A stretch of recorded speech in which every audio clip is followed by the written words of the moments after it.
శ్రీ సుబ్రహ్మణ్య స్వామి శివుడి దివ్య తేజస్సు నుండి ఉద్భవించినవాడు. కుమారస్వామి, కార్తికేయుడు, షణ్ముఖుడు, స్కందుడు అనే నామాలతో కూడా స్వామిని పిలుస్తారు.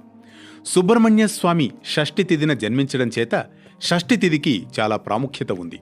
అందువలన భక్తులు సుబ్రహ్మణ్య స్వామి అనుగ్రహం కోసం ప్రతి నెలా వచ్చే షష్ఠి తిథి రోజున ఉపవాసం ఉండి స్వామిని భక్తి శ్రద్ధలతో సేవిస్తారు. అయితే చాలా చోట్ల సుబ్రహ్మణ్య స్వామి సర్పరూపంలో దర్శనం ఇవ్వడం లేదా సర్పంతో కలిసి ఉండడం జరుగుతాయి. దీని వెనుక ఒక ఆసక్తికరమైన కథనం ఉంది. అదేంటో తెలుసుకుందాం. శివాభరణం ఘోరరూపం పంచ ఇంద్రియ తారకం నిత్యం జాగ్రత్తే నిష్టం నాగనాగం మాశయే. కైలాసంలోని పరమేశ్వరుడు తన దగ్గర ఉన్న గణాలకు అధిపతిగా తన కుమారుల్లో సమర్థులైన ఒకరిని నియమించాలని సంకల్పిస్తాడు. చిన్న కుమారుడు సుబ్రహ్మణ్య స్వామికి జ్యేష్ఠుడైన వినాయకుడికి మధ్య ఒక పరీక్ష పెడతారు. ఎవరైతే ముల్లోకాల్లో ఉన్న నదుల్లో స్నానం చేసి మొదటగా తన దగ్గరకు ఎవరైతే వస్తారో వారికే గణాధిపత్యం ఇస్తానని చెబుతాడు. ఈ పరీక్షలో వినాయకుడే గెలుస్తాడు. ఈ గణాధిపత్య విషయంలో అలిగి శ్రీశైలం ప్రాంతానికి వెళ్లాడట సుబ్రహ్మణ్య స్వామి.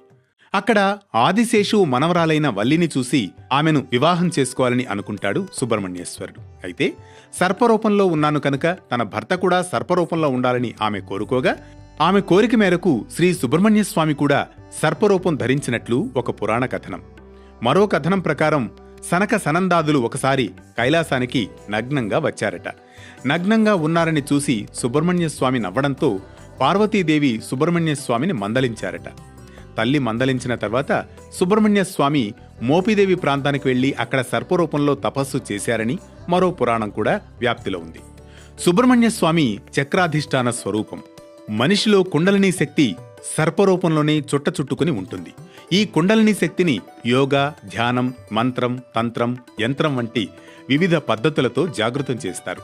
ఇలా జాగృతం చేసిన తర్వాత బ్రాహ్మీ స్థానాన్ని ఆవహించి అందులో బ్రహ్మతత్వాన్ని అనుగతం చేయడమే సుబ్రహ్మణ్య తత్వం అని చెబుతారు.